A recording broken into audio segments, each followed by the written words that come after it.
Hello guys! Welcome back to our YouTube channel, Saminado Family. Yeah, and before that, gusto ko magpasalamat sa walang sawang suporta and sa mga new subscriber natin.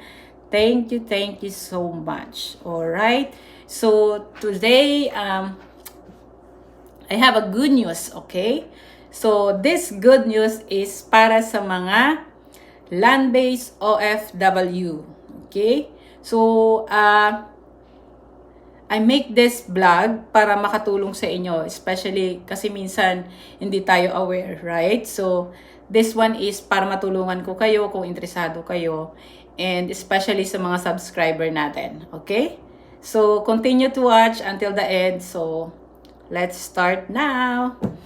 Okay, so actually at 7 hours ago na nag-post si Mercan na meron silang hiring, guys. So, meron job opportunities going to Canada. So, guys, wag na kayong magdalawang isip. So, I'll give you the qualification kasi baka hindi pa kayo naka-follow sa Facebook page nila para mas clear.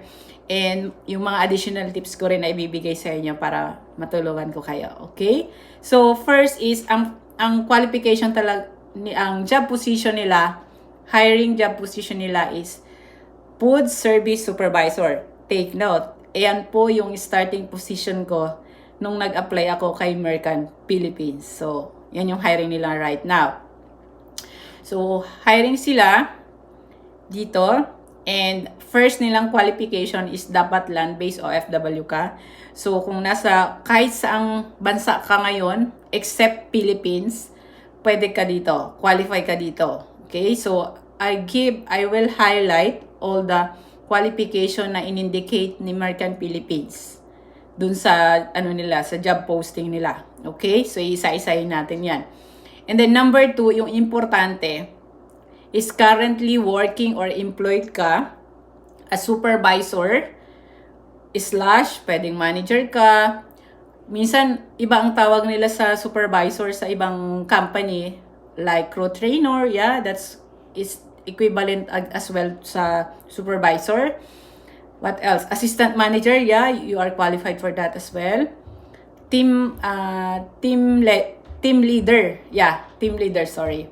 Yeah, team leader, okay? So again, currently employed as supervisor or manager, assistant manager, team leader or crew trainer. So yan yung mga position kasi minsan iba-iba yung tawag sa company, 'di ba? And dapat doon ka sa company international brand fast food chain. So, hindi ko na isa-isahin yung mga fast food dyan sa iba't ibang bansa like McDonald's yan. Basta international brand fast food chain or QSR. Pasok ka dyan. Okay? So, yun yung highlighted na dalawa nilang pinaka-hook requirements. And then, meron din silang mga qualification. So, assess mo yung resume mo do sa mga babanggitin ko para kasi ganyan na yung ginawa ko para hindi sayang yung oras mo, hindi sayang yung time mo. Okay? So, first qualification nila is dapat willing to learn French language. Okay? So, parang sa akin, hindi naman hindrance yan, di ba? Kung kayo nga nagtatrabaho kayo sa Middle East, di ba? Sa Middle East, Arabic words, di ba? Yan, basta willing kayong matuto. Willing kayong mag-train, di ba? Ganon din dito. French naman yung another language sa pag-aaralan. So sa Arabic nga dati, pumunta ako sa Middle East, wala akong alam sa Arabic words. Pero natututunan yan. Okay? So yun yung willing to learn French language. Yun ang number 1. Number 2, wala siyang sa gender, babae or lalaki. Welcome kayo guys. Welcome kayo dito sa job hiring nila. Next is for the age, dapat daw hindi 50 pataas. Hindi lalampas ng 50. So 50, age is 50 below. Pwedeng 49, 48, 47, yan. Yun yung yun yung age requirements nila. Kasi syempre, pagdating, usapang fast food, di ba? Sa usapang fast food, kailangan, especially dito, kung sila, hiring sila ng, katulad namin sa Tim Hortons, dito, talagang, ang sikat dito is Tim Hortons. So, napaka-peak ang, napaka-peak na tindahan, or peak na store, peak na restaurant. So, dapat, hindi aabot sa 50 kasi kailangan magilas ka, mabilis. Kasi kung sa Philippines tayo nasanay na station by station, 'di ba? Kung ikaw ay counter ka lang. Dito, all around, guys. So, yun ang difference niya. Kaya napaka-strict din nila dyan sa age na yan. Okay? And next is minimum 2 years experience dun sa sa international brand fast food, do sa restaurant. Okay? Sa fast food, dapat minimum 2 years. Question, ma'am, meron akong 1 year sa McDonald's, meron akong ngayon, current employed ako sa, ano pa bang mga restaurant dyan? Sa another restaurant. So, I think, kung continuous naman siya, I think that's qualify pa rin. Counted pa rin siya. But I'm not sure 100%, i-double check natin. But as far as I know, continuous siya basta hindi walang gap.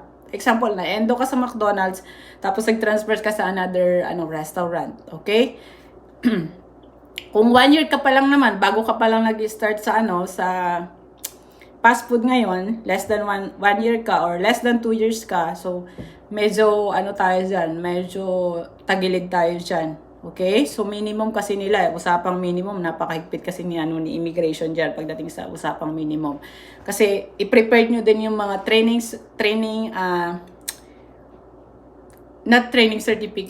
certificate of employment, kasi hingang kanina ng certificate of employment para ma-verify nila yung talagang date span mo. Yung working job mo doon, kung ilang taon ka talaga. Example, sa McDonald's, naka 2.5 years ka. Yes, check, qualify ka na agad doon. Okay? In terms of education, guys, high school graduate or college graduate, doesn't matter, tanggap ka, basta graduate ka ng high school or college. Question, ma'am, undergraduate ako ng college. Yes, pasok ka dyan. Okay? And for medical naman, kailangan fit to work ka or physically fit. 'Di ba? Siyempre, alam ko naman pasok na kayo diyan, 'di ba? Pag sinabing international or OFW, lahat naman tayo is dadaan sa medical, 'di ba? Napakahigpit from Philippines to the other country kapag OFW ka. So, physically fit. So, American, if na-assist nila na pasak o na-qualify ka dun sa job position na hiring nila today, i-assess ka nila and then bibigyan ka nila ng pre-medical exam. So magpapamedical ka bago ka nila i-endorse sa employer. And then si employer magkakandak sa iyo ng job interview. Yun yung process. Okay? And then last is feeling ka na, syempre, number 1, magtrabaho dito sa Canada. And number 2, willing ka na mag-permanent na dito tumira sa Canada. Because the company that require or asking for the international immigrants or kaya sa mga hinahire nila, they are willing to sponsor you as permanent residents.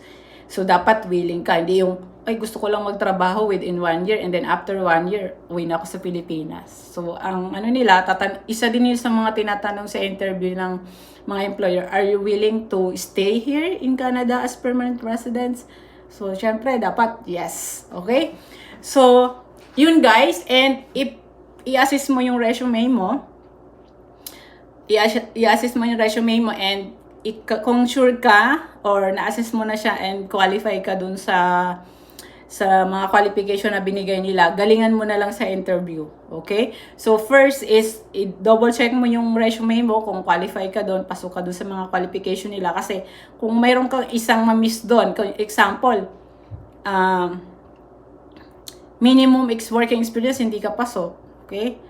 And then next, may working experience ka nga ng 3 years pero hindi ka naman employed right now.